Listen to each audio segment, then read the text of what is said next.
Some people live so lavishly, even without kids. It's tough to make a living, especially when you're not even having kids. I want a child too. Yet my husband, my father-in-law, and my mother-in-law are relentless, oblivious to my desperation and sadness. My husband looks at me as if he's disappointed. I can't help but blame myself for not being able to conceive. My name is Emily. I'm a 35-year-old homemaker. My husband is also 35 and works a corporate job. We've been married for 5 years and have been unable to have kids. This has been a burden on me for a long time. Emily, still no kids?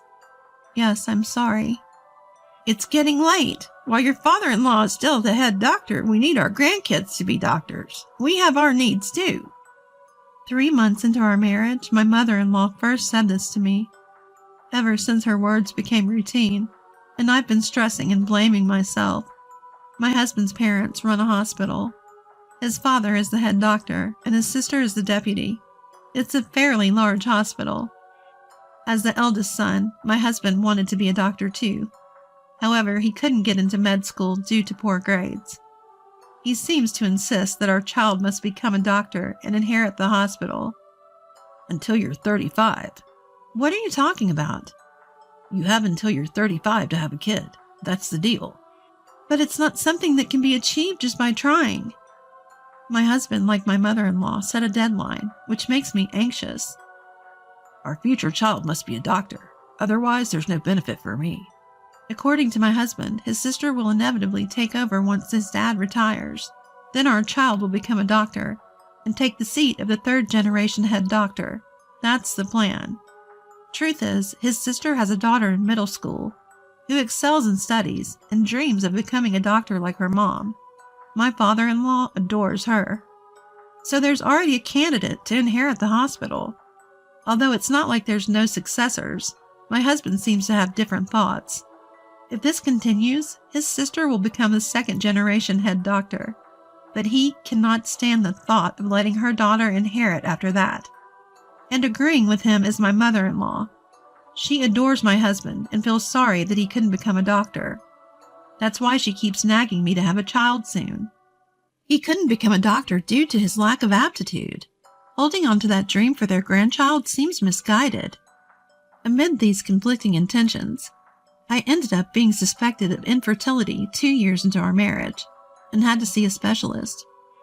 Since my father-in-law's hospital didn't offer the service, my sister-in-law introduced me to a friend who's a doctor. Upon returning from my first consultation, my mother-in-law immediately called. What's the issue? Do you have some sort of defect? I was stunned by her bluntness, but reminded myself that she's always straightforward, and answered.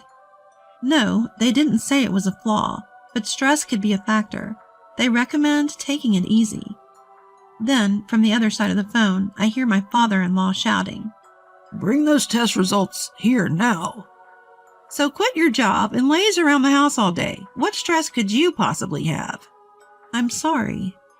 I had to listen to my mother-in-law's lectures for a while longer before hanging up. At that moment, I didn't realize I'd have to go through many more conversations like this. My struggle with not being able to conceive started affecting my husband too. He began finding faults in everything I did. So you've been home all day, just watching TV? I've been doing chores. Really? Then why is there so much dust everywhere? He snapped, wiping surfaces to show me the dust. All right, I might have missed a few spots. I'll be more careful. What's your problem? I'm providing for you, aren't I? My husband's irritation escalated quickly, and I usually chose to stay silent to avoid fights. Then he leaned in and said, Just hurry up and have a baby. Before storming off. Life at home was growing more and more strained. While facing the ongoing pressure to have children from my husband and mother-in-law, I started wondering if the problem might actually be with him. Not that I was suspicious, but if I'm healthy, it's reasonable to consider whether he might be the issue. However, both he and my mother-in-law dismissed the idea outright. One day, I mustered the courage to discuss it with him. Don't you think we should get checked? I don't seem to have any issues. What about you? What are you implying? That I'm the reason we can't have kids? I'm not accusing you of anything. But if it's an issue, we need to treat it, right? You're joking. There's no way I'm the problem. He stormed off, furious. I tried bringing it up in different ways, asking him to consider testing. But he was stuck on blaming me. I couldn't push it further, and the problem remained unresolved. Then, a shocking event unfolded.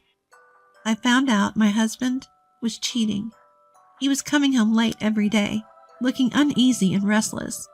I had suspicions, but didn't plan on gathering evidence. At that point, love might have already been missing from our relationship. One day my husband and I visited his parents' house.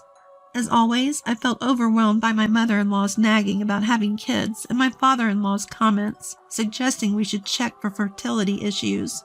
Then, my husband dropped a bombshell. You know, I might have a kid with someone else. If that happens, I won't need you. His mother chimed in. At this point, I don't care who has David's child. Anyone will do.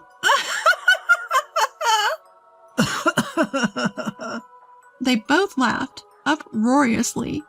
I felt my patience nearing its end. Time passed aimlessly as my husband continued his affairs with his mother's approval.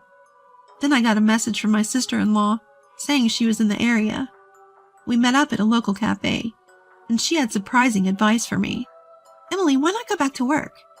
I'd love to, but you know they'd be against it. You haven't been able to have kids even as a homemaker. Plus, you have a nursing degree, so why not use it? I always found great fulfillment in my work as a nurse. My sister-in-law had watched me suffer quietly and said that enough was enough with my in-laws. You're becoming their stress ball, she said, pushing me to talk to my husband about returning to my nursing job. However, he flat out refused. What if you get pregnant? You'll just quit, causing trouble for everyone, he argued, making it sound like my only job was to bear children. I snapped back. What about you? You haven't even checked if you're the issue, blaming everything on me. Shut up. It's all your fault. 5 years into the marriage, my love for my husband had utterly evaporated. When we got divorced, my mother-in-law said, You wasted 5 years of our lives. You couldn't even give us a grandchild. I stood my ground. Are you sure it's all my fault? David never took any tests. I looked her straight in the eye and declared, I will have a child. 2 years have passed since then. I returned to my nursing career and threw myself into my work to forget those painful 5 years of marriage. I'm currently working at a specialized clinic for women with fertility issues, the very same place my sister-in-law introduced me to when I was married. I currently work at a fertility clinic, the same one my sister-in-law introduced me to when I was struggling with fertility. Life had finally settled down, and I decided to catch up with my high school friends via email. I had a friend returning from overseas work in New York, so we all agreed to meet up.